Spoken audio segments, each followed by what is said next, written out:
Now it's time for the Rob Johnson Sports Show, presented by the Legacy Maker Sports Network.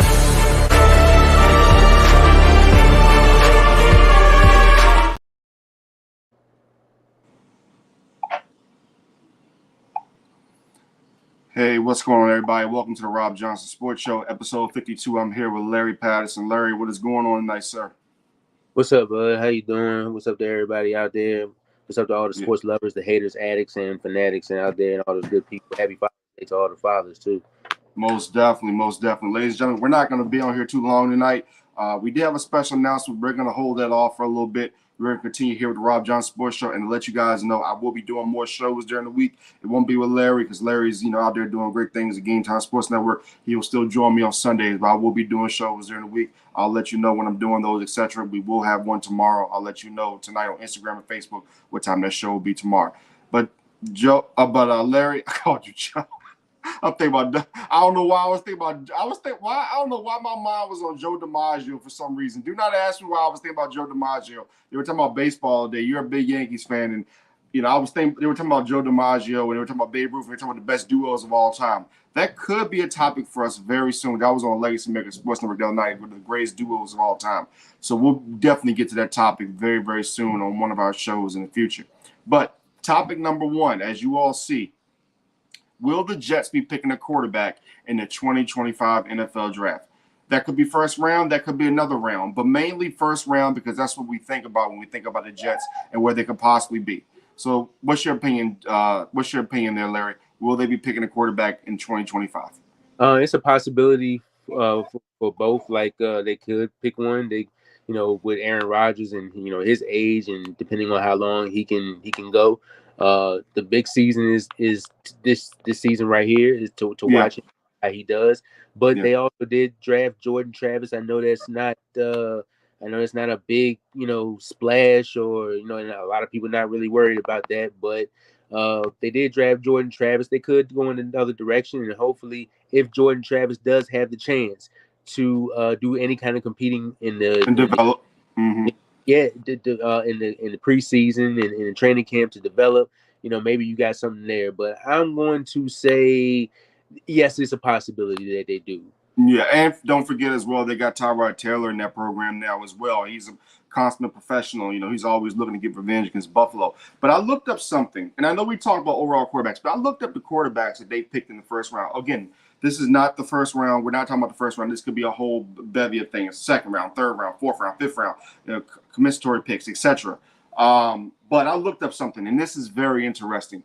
So as we talk about off air real quick, Sandy Stevens, first, I believe, black quarterback in Minnesota history in 1962. He was drafted by the Browns by the Browns, but he was also drafted by the Jets in the AFL. But neither one wanted him to play, so he really didn't play. That was 62.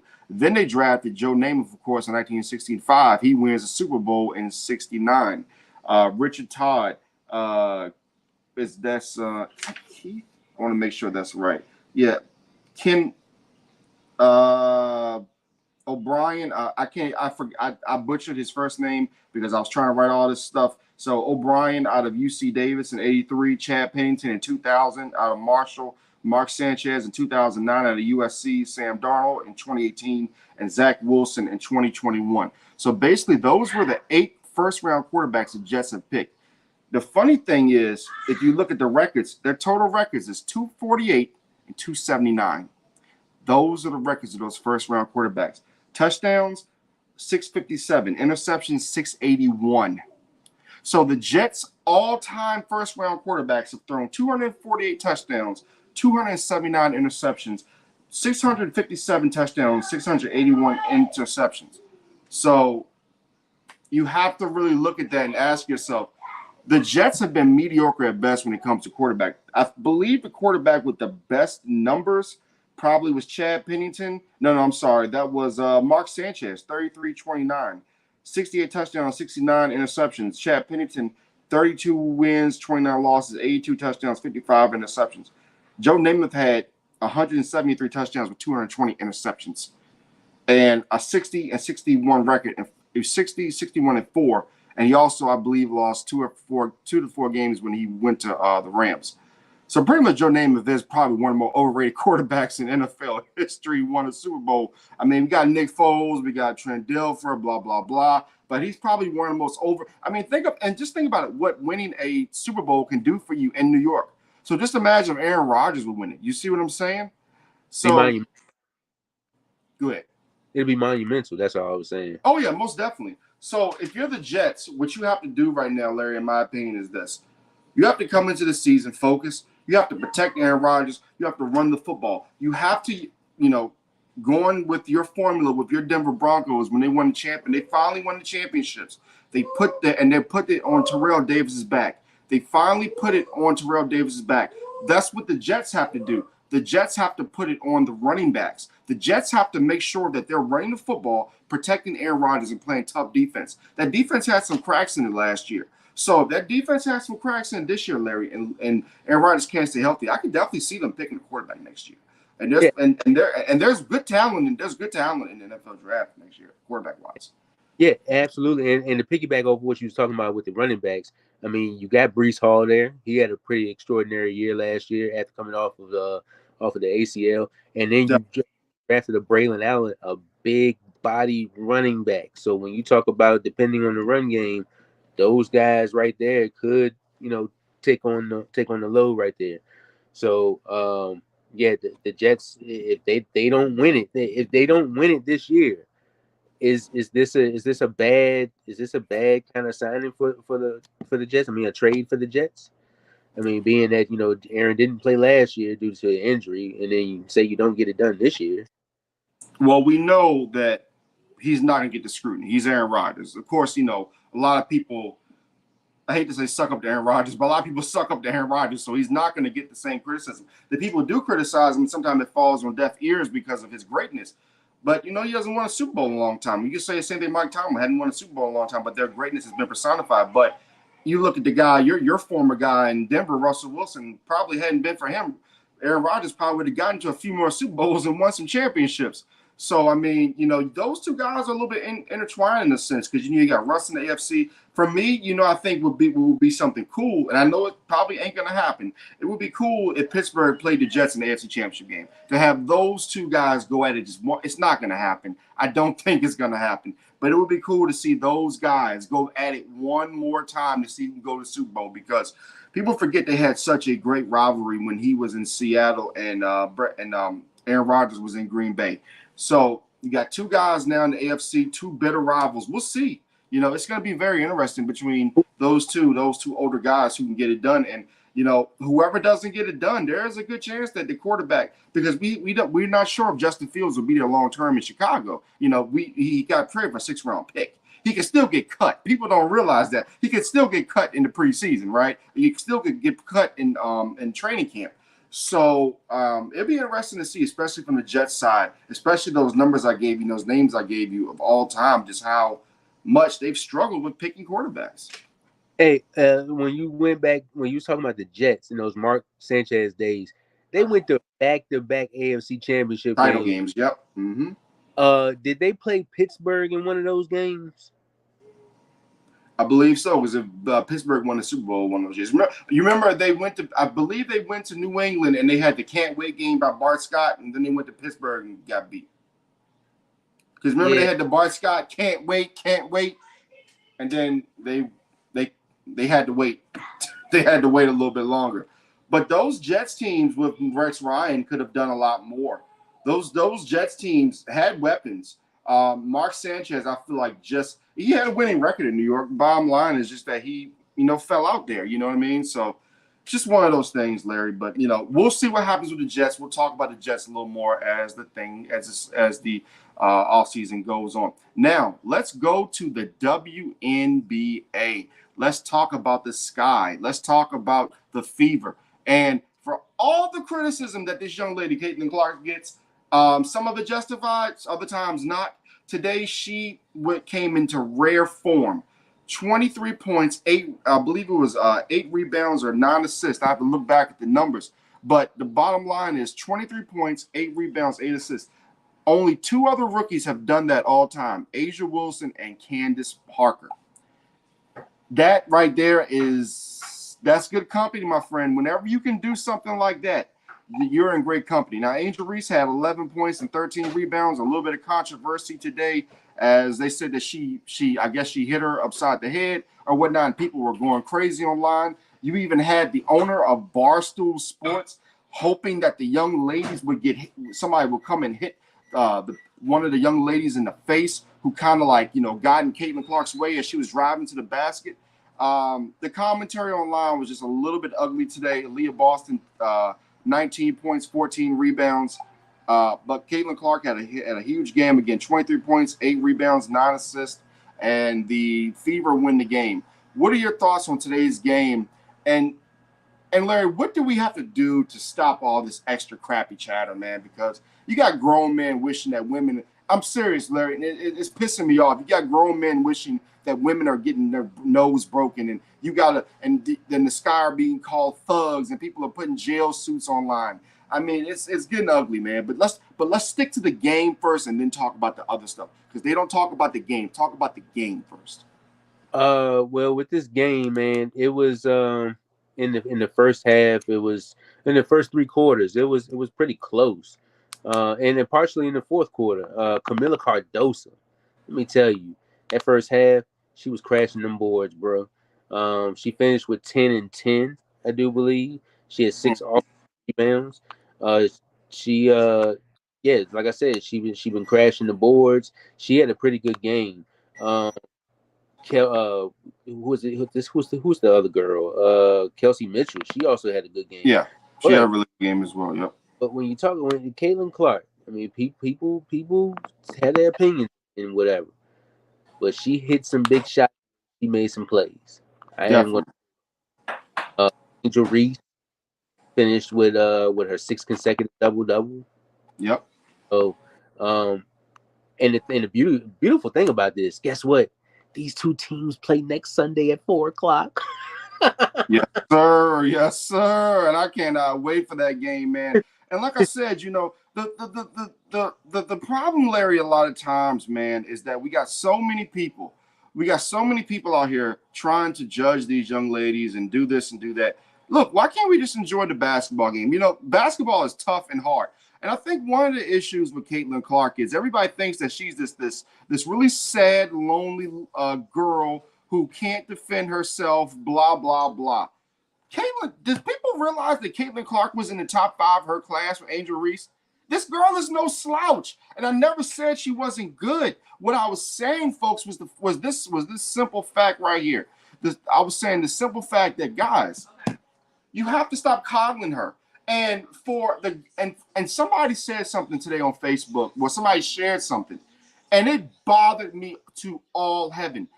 The guy said that, and I think I shared this with you. He said that Caitlin Clark is the new Jackie Robinson. What sense does that make? There are other white players in the WNBA. You guys are strictly trying to push a narrative. You are strictly trying to push a narrative.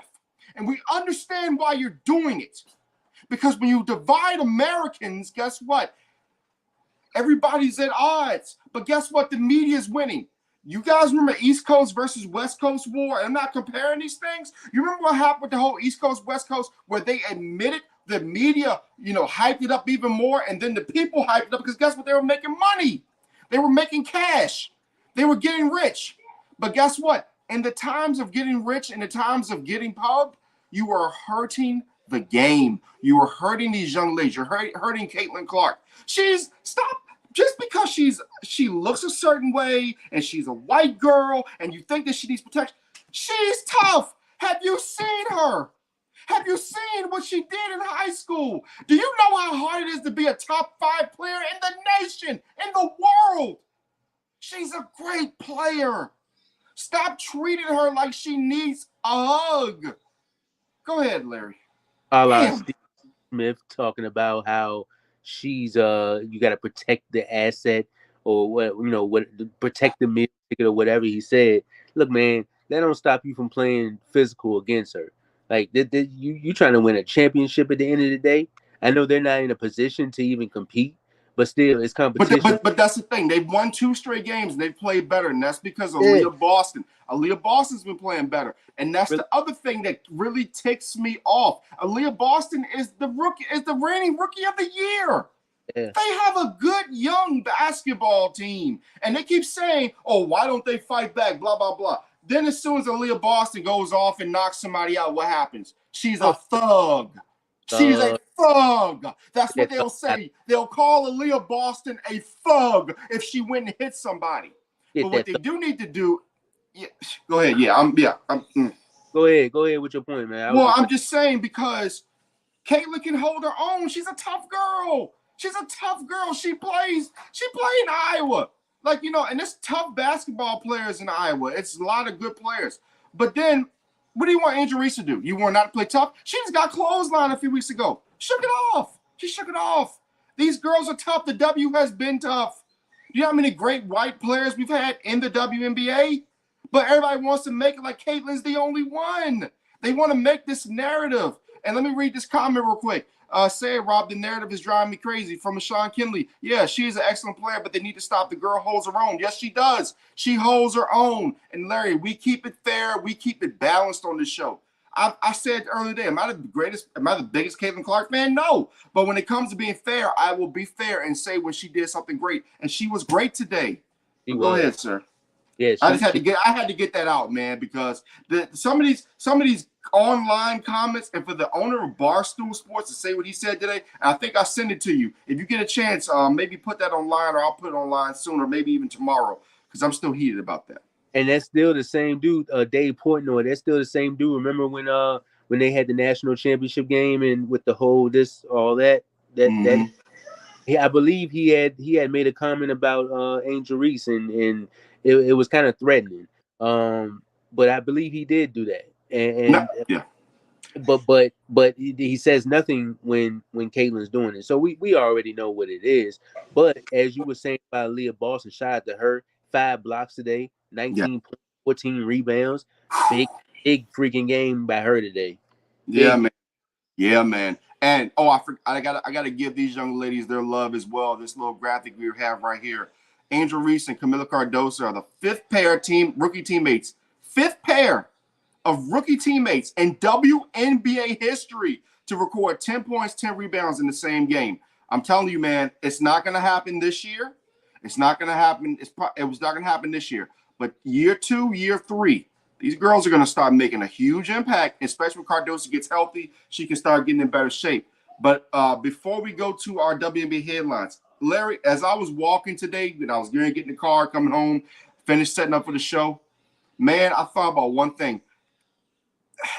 Do you know what Caitlin Clark and Leah Boston remind me of? They remind me of Kevin Garnett and Stephon Marbury. Somebody gonna have to go. Somebody gonna have to go. Because in Leah Boston's eyes, I can tell she really don't want to be there. Because as great as she is, she's like, damn, where was all this last year?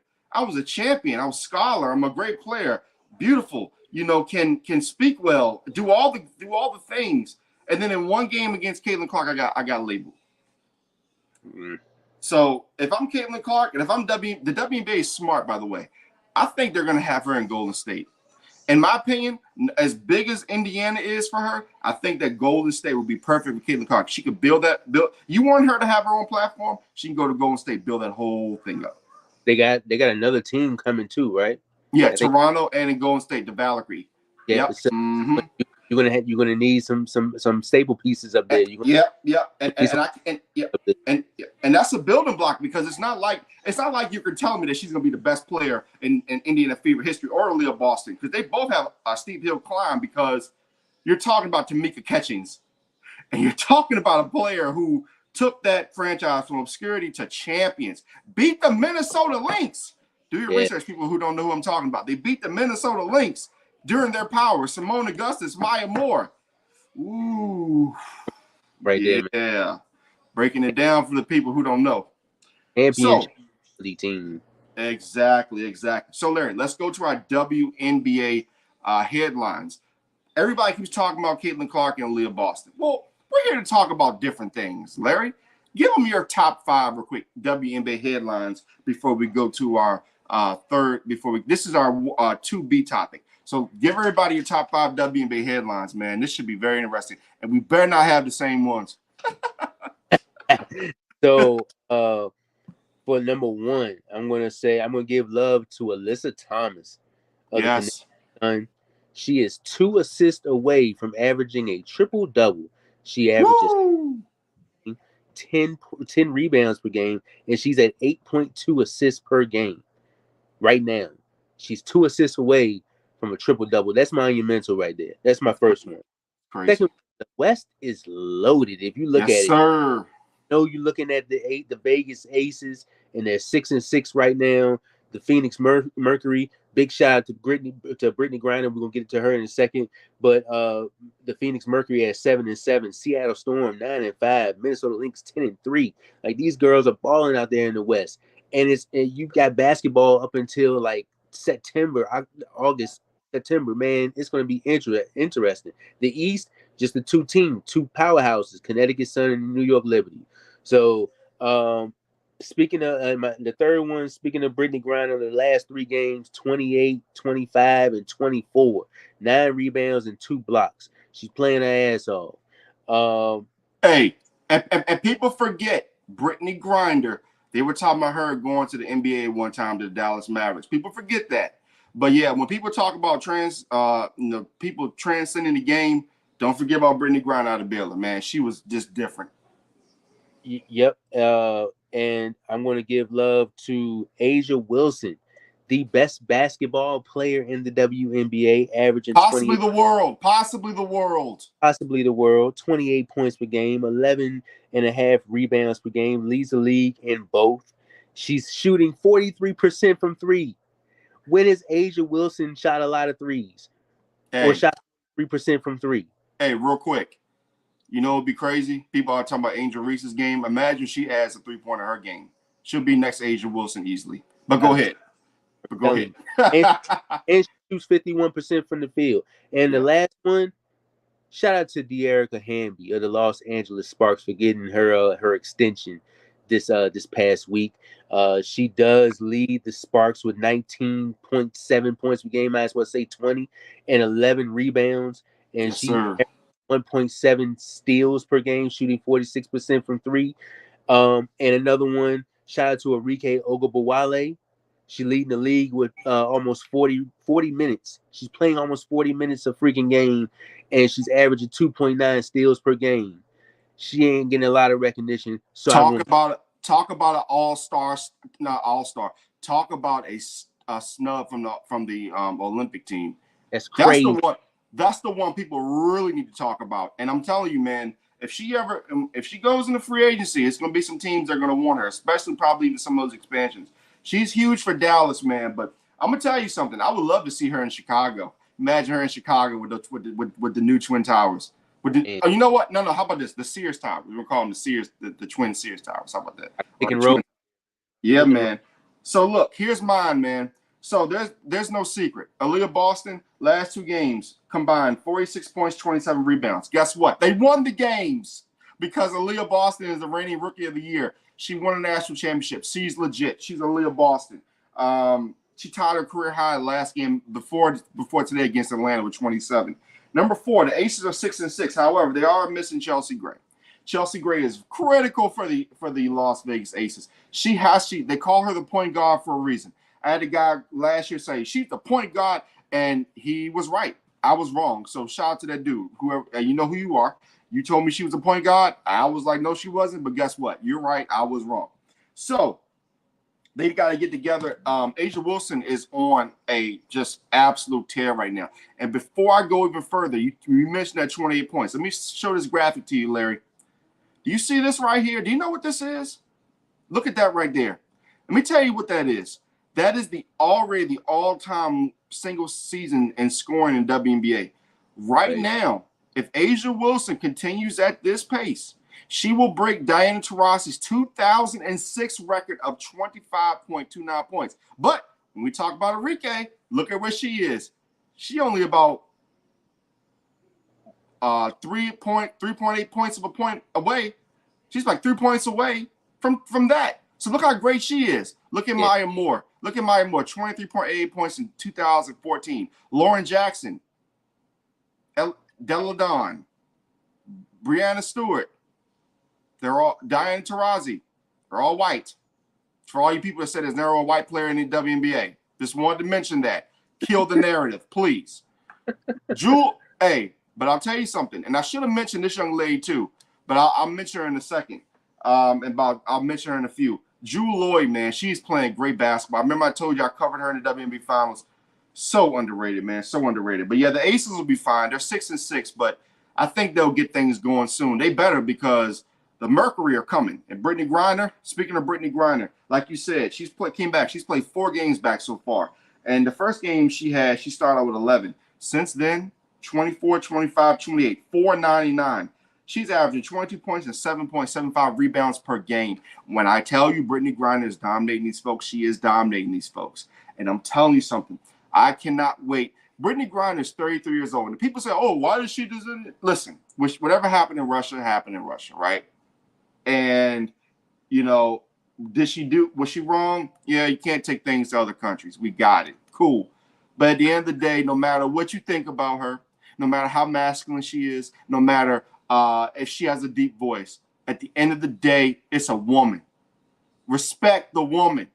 Don't matter if the woman is feminine, not feminine, whatever. She's still a woman. Be respectful to the woman. Be respectful to her. Women. You feel me? Can't keep disrespecting women like that, man, because a lot of people disrespecting this great player, national champion, WNBA champion. And if she hits free agency, she is going to demand money. Bottom line.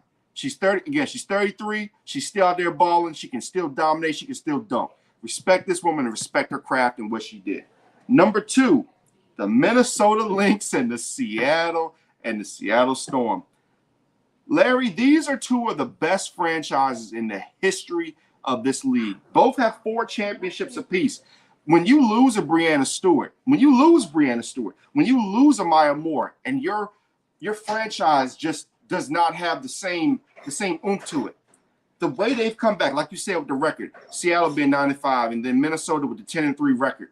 These are great WNBA franchises, and when they're good, and their fans are good, we know just what they bring. So this upcoming WNBA Finals, we see either of those 2 teams. The fan base will show the people what's really up. They've been doing this for years.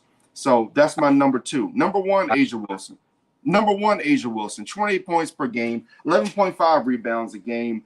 She's on pace to break Diana Taurasi's record. She got a little bit emotional the other night. People called her a crybaby and this and that. Again, folks, she is a woman.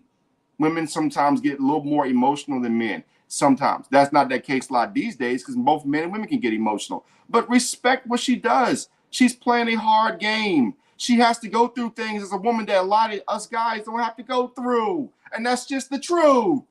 You may not like it, but that's the truth. So she's out there averaging 20 points per game. She's been busting her butt all these years, not getting the same accommodations as the guys get. And she's been great. She's on her way being one of the greatest players in WNBA history. Have respect. Those are my 5 headlines. Anything else you guys say, Larry?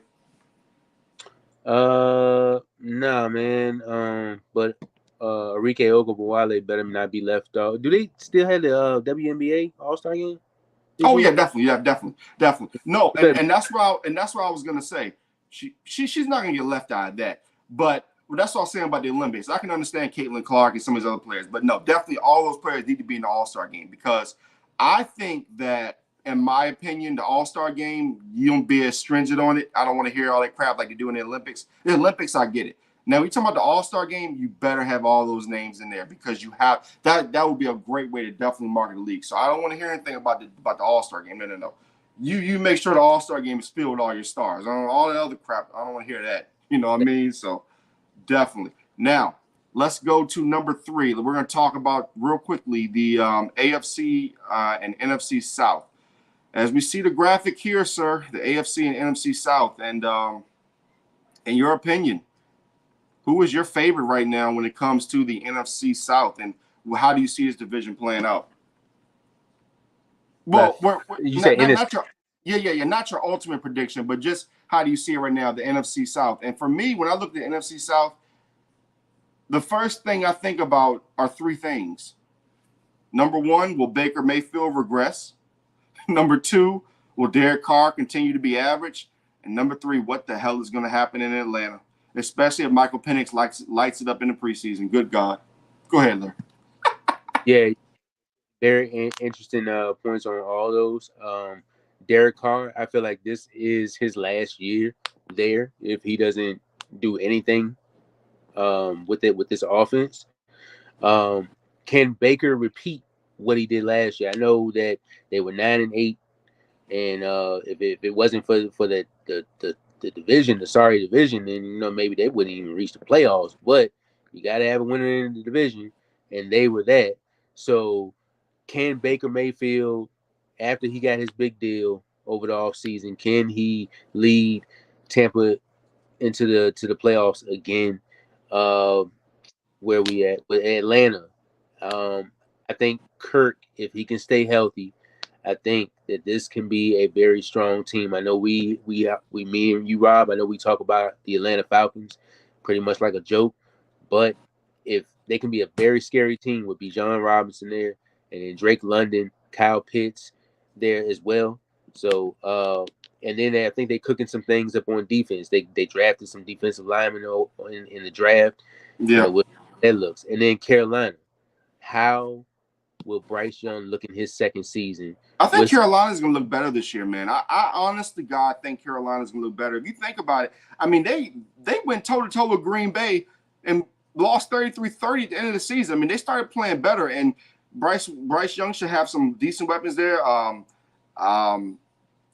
just think they're not going to be as bad. They can't be. They can't be worse than what they were last year. So no. And Dave, but the biggest problem is David Tepper, man. It's their owner. That's their biggest issue is their owner bringing certain players in. But as we get closer to the season, as we said, these are just our previews right now. And as we get closer to the season, we'll do this all over again because we'll have a clear idea of what the rosters are going to be. But man, when I'm looking at the NFC South right now, as we put the graphic back up for that, when we look at the NFC South, man, I honestly. I don't know, man. It's tough because you look at the Falcons. Can they protect Kirk Cousins? Can Bryce Young stay healthy throughout the year? The Saints are my wild card in a sense because because honestly, could Spencer Rattler possibly get some playing time over Derek Carr?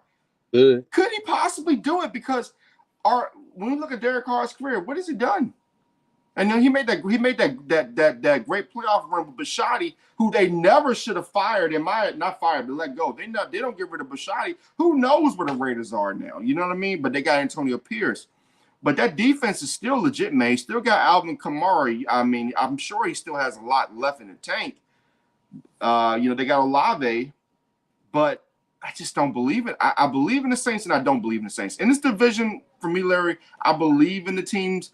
But I don't believe in the teams, if that makes any sense to you, after especially last year. And when it comes to Tampa Bay, I have to see it from Baker Mayfield again. I need to see it again because we saw what happened last time he got a deal from Cleveland.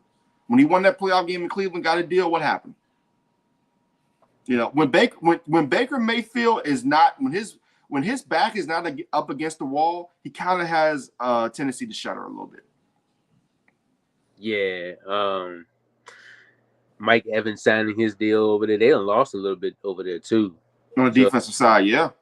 One addition that the Tampa Bay Buccaneers did get in the draft was Bucky Irving. I feel like Bucky Irving gonna bring some shit over there, man. Definitely. Now, let's get over to the AFC as we're getting down. We got about maybe 10 minutes left in the show or whatnot, but let's get over to the AFC South. For me, Larry, when I look at the AFC South, it comes down to a few things. Can Richardson stay healthy? And will the Tennessee Titans get good quarterback play? But honestly, when you look at this division, it comes down to two teams right here.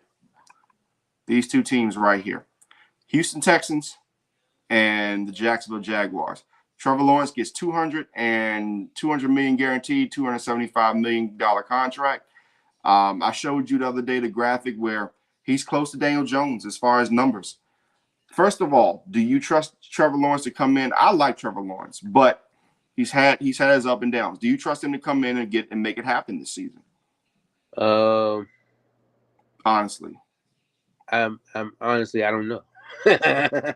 Honestly, I don't know because of just like they what were they last year? 8-2 or something like eight and that. two. Yeah, Eight. they were 8-2, and then they lost all those games down the stretch. And I'm going to tell you this, Larry. That final game against Tennessee still has a bad taste in my mouth. That game against Tennessee where they lost, where they could have gone to the playoffs, man, that still leaves a bad taste in my mouth. Yeah. They lost, and I understand they had the Titans had Derrick Henry. I get that, and the Titans have improved. The Titans do have Ladarius Sneed now at cornerback. They have They have really good weapons on the outside, decent running backs, etc. But man, that put a bad taste in my mouth with the Jacksonville Jaguars because honestly, they really shouldn't even have a playoff win right now. The Chargers screwed that up big time. 27-0 at halftime. Almost the same thing as the Packers had on the Cowboys, except we see what kind of franchises they are, the Packers and the Chargers. Yeah, and we'll see what Trevor Lawrence does. He got a new set of receivers over there now with Gabriel Davis and he got added Devin Duvernay. You still got Christian Kirk and you added Brian Thomas Jr. in the draft. Do you trust Gabe Davis? Here's the thing. What if he goes to Jacksonville and balls out? What does that say about Josh Allen? It's not about Not Josh saying Allen. too much. Not saying too much about Josh Allen. I mean, they did their thing. You know what I I'm mean, saying? yeah, they did good. They did good, but I feel like they could have done more. Speaking of doing more, Stephon Diggs in Houston kind of had some rumblings last couple of years. I think we all saw it coming, Larry. Let's be honest, man. We all saw it coming. We all saw it coming that he was going to be out of there. Yeah. What do you think he can do in Houston, man? And also with the returning receivers and the running backs and all the weapons they got, Dalton Schultz, etc. What do you think the Texans can do, man? As I told you before, I hope Stephon Diggs doesn't become a diva and mess this up. Because these guys are like what I told you before. These are true contenders if they play really really well. You added Joe Mixon in the run game. You know, a run game that was 22nd in the league last year. Their offense was 7. So it only can get better from here. They added pieces, uh, more pieces on the offensive side of the ball, and then you add Daniil Hunter on the defensive side of the ball to rush the passer. Like Yeah. this is a championship built team. This team wasn't even supposed to be what they were last year. You know, with CJ coming as a rookie. Yeah. And I'm gonna tell you something. I know you're gonna call me crazy when I say this. I've been watching a lot of UFL, Birmingham Stallions, Taco Charlton, former Dallas Cowboy. He was in the league. I think he could come in. I think they could sign him in the offseason, probably training camp, have him as like an extra weapon in their pass rush. I don't know how he's going to do in the league. Maybe he's not. He's just UFL worthy. Maybe he's just good for that league. But, man, he's done a lot of improving. So if you're the Texans, you make sure you already have your first-round pick from last year, Alabama, who just completely dominated last year as a rookie, along with C.J. Stroud. Get you some more pass rush in there, and man, you could have some really good things going for the Houston Texans. And you got to have pass rush in that division. You have to have it because you have you have really good quarterbacks. You got fast quarterbacks. You got guys that can run. You know, Trevor Lawrence can run. C.J. Stroud can run. Anthony Richardson can damn for sure run. All of them can run. So that is one of the most brightest, most young.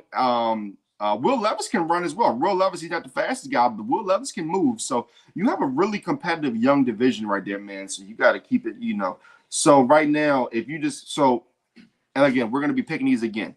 But if you had a choice between each division, who do you think will win the division today? NFC South and AFC South.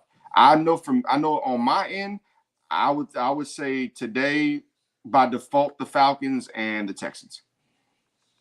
I'm gonna say by default the Texans, and, and I'm gonna say I'm not even gonna say the Falcons because we already know about the Falcons.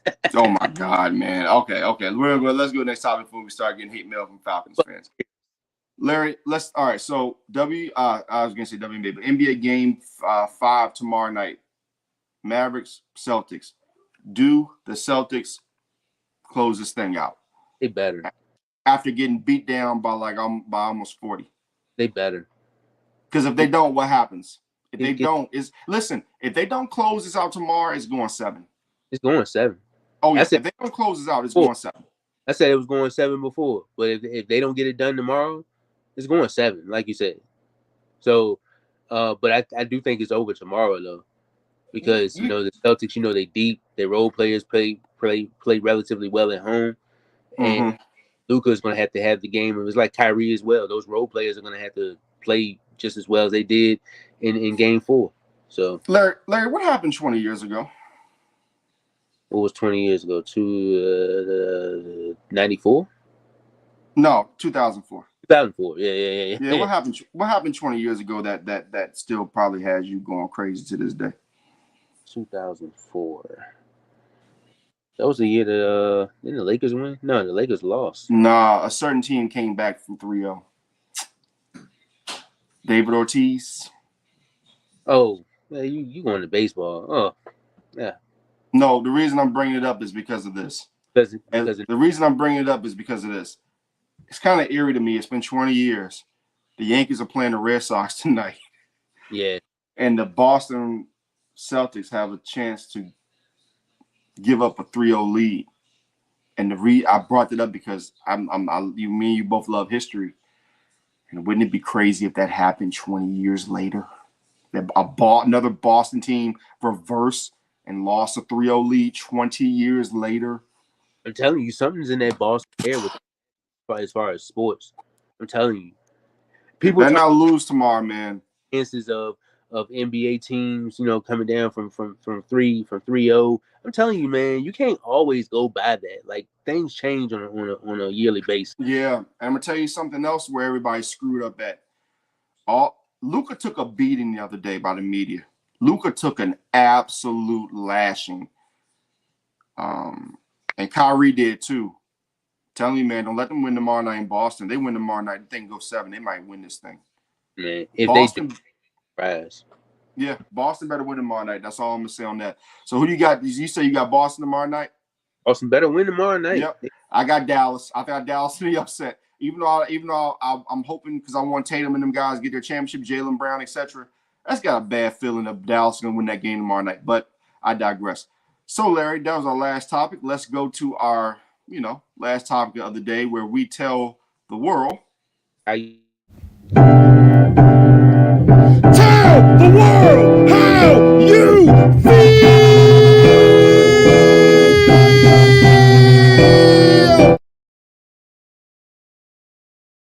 It's always the greatest thing ever. It's the greatest thing ever. Don't even. Go ahead, bro. Tell her how you feel, bro. Hey, I ain't got much on this tell the world how you feel, but happy Father's Day to all the fathers out there. Yes, and sir. I hope they had a great Father's Day, and to all the women that don't allow fathers to be the fathers. Hey, man, come on, lighten up, man, and don't forget, if he ain't shit, you picked him. So that's all I got. I didn't say that. He did. But what I will say is this. Let's get rid of Mother and Father's Day. Let's get rid of it permanently. Let's have Parents' Day. Let's have Parents' Day. You know why I want to promote Parents' Day? I'm sick of baby mamas. I'm sick of baby daddies. I want kids to grow up in more stable communities, not just in the Black community, white community, Latino. It's in all communities. Let's stop putting people in these boxes like we're doing in the WNBA, which the media knows they're doing, just like they put people in boxes and all things. Let people and these kids grow up in better households. Again, let's get rid of the baby mom. Let's get baby dad. It was cute back in the 90s with Maury and all that stuff and Jerry Springer. Let's get rid of that. Nobody, we want more people to grow up in 2-parent households. And if you came up in a 1-parent household and you made it, congratulations. You did your thing. One of them right here. You know what I'm saying? Shout out to my dad, shout out to my stepfather, but definitely shout out to my father, who has gone through some things the last couple of years, et cetera, et cetera. We keep that between us. But you know what? He's here, he's healthy, and he's doing his thing. Shout out to my mom for, all the things that she's done for me. We've had it out, we've battled it out, but I still love her at the end of the day. So again, let's get rid of Mother and Father's Day, and let's have freaking Parents' Day. Let's start promoting 2-parent homes. Let's start promoting healthier, loving families. That's all I got. That's all I got from my Let's Tell the World. Any last words, Larry? That was great. I wish that they would do that, but Yeah, man. But look, guys, I'm gonna have a show tomorrow morning about 9:00. I'm just gonna be episode 53 of Rob Johnson Sports Show. I'm gonna try to do more shows during the week. I'm gonna turn my grind up to 1,000. I got another show tomorrow night, Gold Standard Wrestling after Monday Night Raw. Larry cannot be there because Larry he needs to have his ass sleep by 11:15. Huh? Say it again, Larry. got to work. Yeah, man. Yeah. So I mean, my work schedule is crazy too, but your time of getting up is crazy. But I'm up all times of night about 5 days a week anyway. So On the road, like exactly. Look, hey man, don't be giving people them get out eyes, man. That was scary shit. Don't be doing that, man. but no. Gold Standard Wrestling tomorrow night. We do a Raw review, and I'm gonna do Clash of the Castle review. I'm gonna watch Clash of the Castle, and I haven't watched it. I'm gonna watch it tonight, and then I'll give you guys a review of SmackDown, all that good stuff. So Rob Johnson Sports Show again tomorrow morning at 9 a.m. and then tonight, tomorrow night, Gold Standard Wrestling I give it to you about 11:20. So yeah, Larry, that's all I got, man. And for everybody out there, go ahead, man. Go ahead. We did have a special announcement, everybody, but we're gonna push that back because good things come to those who wait, and it needs some thoughts and processing in this. So I guarantee you, me and my boy Rob, we got some special things coming to you in the near future, closer than you think. Yeah, that's called a tease in the business. It also means bye. Bye.